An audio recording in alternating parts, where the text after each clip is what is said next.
افشاں انعم India سے، کچھ لوگ کہتے ہیں کہ فجر کی نماز قضا ہو جائے اور دوپہر 12 بجے سے پہلے قضا پڑھی جائے تو فرض سے پہلے کی 2 سنت بھی پڑھنی ہوگی، رہنمائی فرمائیں۔ فجر کی 2 سنتیں مؤکدہ ہیں اور ان کی بہت زیادہ تاکید ہے، اس لیے علماء نے کہا ہے کہ اگر فجر کی نماز قضا ہو بھی جائے نا تو بھی 2 سنتیں بھی پڑھنی چاہیے، جیسے کہ رسول اللہ صلی اللہ علیہ وسلم کی فجر کی نماز قضا ہو گئی تھی، لیلۃ تعریس مشہور حدیث ہے بخاری مسلم کی، تو آپ صلی اللہ علیہ وسلم نے فجر کی 2 سنتیں بھی قضا پڑھی تھیں، تو مستحب ہے، لازم نہیں ہے، لیکن زوال سے پہلے پہلے کیونکہ زوال کے بعد تو پھر بہت تاخیر ہو چکی ہوتی ہے، تو یہ اجتہاد ہے کہ کیونکہ نبی نے بھی زوال سے پہلے قضا پڑھی ہے تو 2 سنتیں پڑھی ہیں، تو اس لیے زوال سے پہلے اگر فجر کی نماز پڑھی جائے گی تو اس میں افضل یہ ہے کہ 2 سنتیں بھی لوٹائی جائیں، اور ویسے بھی فجر کی قضا میں اتنی تاخیر کرنا کہ ظہر تک پہنچا دینا یہ تو ویسے ہی گناہ کا ذریعہ ہے۔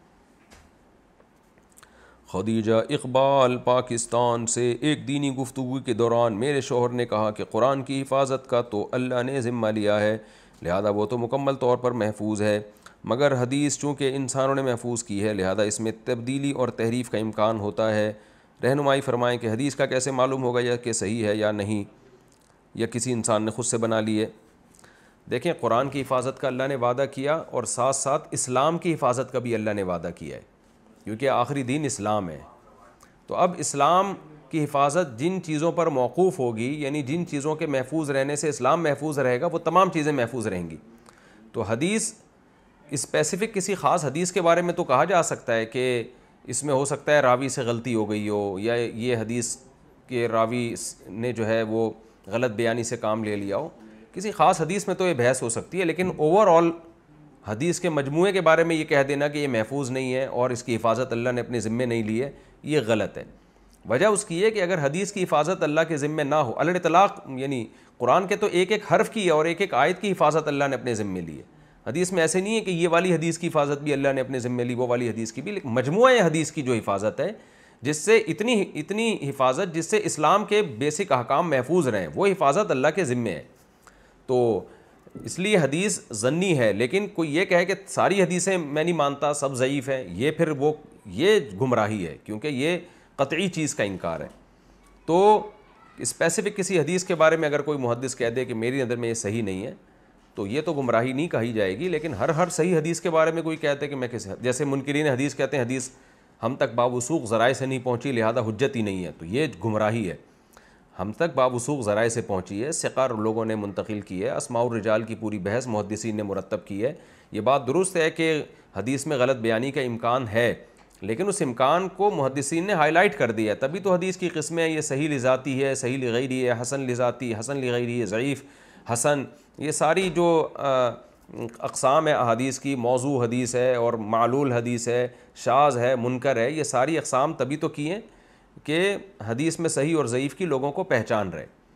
تو اس لیے یہ علی الاطلاق حدیث کے بارے میں کہنا کہ اس کی حفاظت اللہ نے اپنے ذمے نہیں لی ہے، یہ غلط ہے۔ ہاں یہ ضرور ہے کہ قرآن کا ایک ایک لفظ منصوص ہے اللہ کی طرف سے، ایک ایک حرف جو ہے وہ محفوظ ہے، حدیث میں اس طرح نہیں کہا جا سکتا کسی خاص حدیث کے بارے میں کہ یہ والی حدیث کا ایک ایک حرف 100% بالکل یقینی طور پر محفوظ ہے۔ ظاہر ہے انسان نے بیان کیا، انسان سے سنا، تو اس بیان میں بعض دفعہ غلطی کا امکان ہوتا ہے، مگر کبھی بھی امکان کی بیس پہ کسی کی بات کو رد نہیں کیا جاتا جب تک کہ وہ امکان مضبوط نہ ہو۔ کسی معتبر آدمی نے آپ کو آ کے خبر دی ہے کہ فلاں جگہ مت جانا، فلاں جگہ جو ہے فائرنگ ہو رہی ہے، تو آپ نہیں جاتے اس جگہ، حالانکہ امکان تو ہے کہ ہو سکتا ہے غلط بول رہا ہو۔ تو امکان کی بیس پہ دنیا میں کہیں بھی ایسا نہیں ہوتا کہ آپ صرف امکان کی بیس پہ احتیاط چھوڑ دیں، تو ہم تک جب حدیث ثقہ راوی سے پہنچے گی تو ہم پر اس حدیث پر عمل کرنا واجب ہے، کیونکہ قرآن نے اطیعوا اللہ و اطیعوا الرسول کا حکم دیا ہے کہ اللہ کی اطاعت کرو، رسول کی اطاعت کرو، تو رسول کی اطاعت ہم کیسے کریں گے؟ رسول کی باتیں تو ہم تک حدیث سے پہنچی ہے نا، تو اگر مستند ذریعے سے پہنچی ہے تو ٹھیک ہے، وہ قرآن جیسی نہیں ہے کیونکہ اس میں اتنی حفاظت نہیں ہوئی جیسے قرآن کی ہوئی ہے، لیکن اس بیس پہ اس کو رد کر دینا تو پھر یہ رسول کی اطاعت سے انکار کہلائے گا۔ تو کیونکہ اگرچہ قرآن جیسی حفاظت نہیں ہے لیکن بہرحال یقینی تو ہے نا، اس جیسی یقینی نہ ہو، لیکن اس قرآن جیسا یقینی نہ ہونے کی بیس پہ اس کو جھوٹا قرار دینا بھی تو جائز نہیں نا ہمارے لیے۔ جب کوئی معتمد آدمی کوئی بات بیان کرتا ہے تو آپ اس کو مان لیتے ہیں جب تک کہ اس کے غلط ہونے کی کوئی دلیل نہ ہو۔ ہاں حدیث اور قرآن میں ٹکراؤ آ رہا ہوگا تو پھر فقہا کے اصول ہیں اس میں امام حنیفہ کا اصول ہے وہ قرآن کو پھر ترجیح دیتے ہیں، امام شافعی کا اصول ہے وہ ایسے موقع پہ امام احمد اور امام شافعی اور ہمارے اہل حدیث بھی اسی موقف کو لے کے چلتے ہیں کہ وہ پھر حدیث کو ترجیح دیتے ہیں۔ تو یہ محدثین کے فقہا کے اختلافی اصول ہیں، سب کا مقصد اللہ رسول کی اتباع کرنا ہے، لیکن اس اصولی اختلاف کی وجہ سے مسائل میں اختلاف ہوتا ہے۔ تو اس میں امام حنیفہ کا موقف یہی ہے کہ قرآن چونکہ قطعی ہے، لہذا قرآن میں ایک چیز کو اگر مطلق طور پہ بیان کیا تو حدیث میں اس کے ذریعے قید نہیں لگائی جا سکتی، قرآن میں اگر وہ عام ہے تو اس کو حدیث سے خاص نہیں کیا جا سکتا، لیکن اس کا یہ مطلب نہیں ہے کہ حدیث کو رد کر دیا جائے گا۔ تو جہاں حدیث قرآن کے اگینسٹ نہیں ہے تو پھر تو وہ بھی اسی طرح حجت ہے، یعنی اس پہ عمل کیا جائے گا، اور کہیں قرآن کے خلاف ہے تو اس میں پھر رد نہیں کرتے، پھر اس میں تعویل کی جاتی ہے، اس کا ایسا مفہوم بیان کیا جاتا ہے کہ وہ قرآن کے موافق ہو جائے۔